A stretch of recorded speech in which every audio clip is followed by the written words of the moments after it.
હરિયાણાના ગુરુગ્રામના નરેન્દ્રસિંહ યાદવે સોમનાથથી અયોધ્યા ખાતે શ્રીરામ મંદિર સુધીની 1761 કિલોમીટરની રન ફોર રામ મેરેથોનનો પ્રારંભ કર્યો। સોમનાથના કિલ્લાવાળા હનુમાન મંદિરની શરૂ થયેલી આ દોડમાં તેઓ દરરોજ 51 કિલોમીટરનું અંતર કાપીને 35 દિવસમાં અયોધ્યા પહોંચશે। નરેન્દ્રસિંહ જેઓ મૂળ પર્વતારોહી છે, તેમણે અત્યાર સુધી 24 વર્લ્ડ રેકોર્ડ પોતાના નામે કર્યા છે। આ દોડ દ્વારા તેઓ શ્રીરામના જીવનનો સંદેશ લોકો સુધી પહોંચાડવા અને પોતાની મહેનત પ્રભુને समर्पित करवा इच्छे छे। भारतना चारे खूणेथी दौड़ लगावाना तेमना संकल्पना भागरूपे आ तेमनी त्रीजी दौड़ छे, जेने शरूआतना सोमनाथथी थई। आ प्रसंगे विश्व हिंदू परिषद अने बजरंग दळना अग्रणीओ हाजर रह्या हता।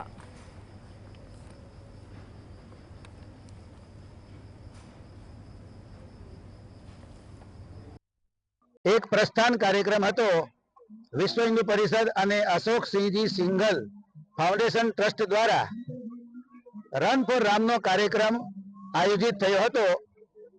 नरेंद्रसिंहजी यादव जे नानी उमरे एवरेस्ट सर करवानो राष्ट्रीय अने वैश्विक रेकॉर्ड धरावे छे अने अनेक रेकॉर्ड एमना नामे हस्तक थयेला छे। ए सोमनाथ थी दौड़ीने अयोध्या जवाना छे अने राम नो संदेशो बधाने आपवाना छे। एमनो उद्देश्य एटलो ज छे कि अत्यार सुधी भारतना चारे खूणामांथी दौड़ीने अयोध्या जवानुं।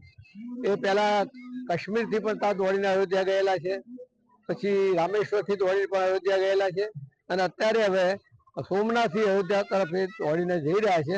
दररोजनुं 50 किलोमीटर अंतर कापे छे अने लगभग 1761 किलोमीटरनो प्रवास एमनो 34 દિવસમાં लगभग पूरो